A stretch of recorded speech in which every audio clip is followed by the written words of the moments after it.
التحكم في العصبية مع الأولاد موضوع حساس ومهم جدا لكل أم. كتير من الأمهات بتمر بنفس الدايرة دي، صريخ وبعدين إحساس رهيب بالذنب. الفكرة دي بتوجع قوي وبتخلي الأم تحس إنها لوحدها تماما في المشكلة دي. بس الحقيقة إن دي تجربة مشتركة. الأهم نعرف إحنا بنتعصب ليه أصلاً. طيب إيه السبب الحقيقي ورا العصبية دي؟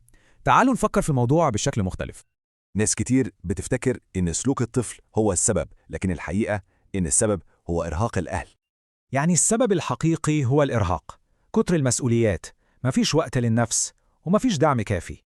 الطفل كل اللي بيشوفه هو الصريخ، لكن مش بيبقى فاهم الضغط اللي الأم حاسة بيه.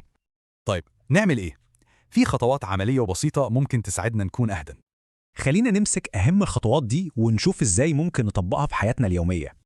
لما العصبية تبتدي تزيد، أهم حاجة إننا ناخد خطوة لورا ونهدى شوية. الجملة البسيطة دي بتعلم الأولاد إزاي يتعاملوا مع مشاعرهم، وبتدي فرصة للكل يهدى. بدل ما نهاجم بسؤال، ممكن نعبر عن مشاعرنا. ده بيفتح باب للحوار مش بيقفله. حتى لو 10 دقايق بس مع فنجان قهوة أو أغنية، صدقوني بتفرق جدا. لما نهتم بنفسنا ونشحن طاقتنا بنلاقي عندنا صبر أكتر وحنية في ردود أفعالنا. وفي الآخر في رسالة مهمة جدا لكل أم بتسمعنا. المهم مش الكمال، المهم هي المحاولة والحب اللي وراها. الولاد بيحسوا بده. خلينا دايما فاكرين إن حضن أو حتى سكوت بيبقى أحسن بكتير من كلمة ممكن تجرح. يمكن تغيير نظرتنا للعصبية هو ده فعلا المفتاح لعلاقة أقوى وأعمق مع أولادنا.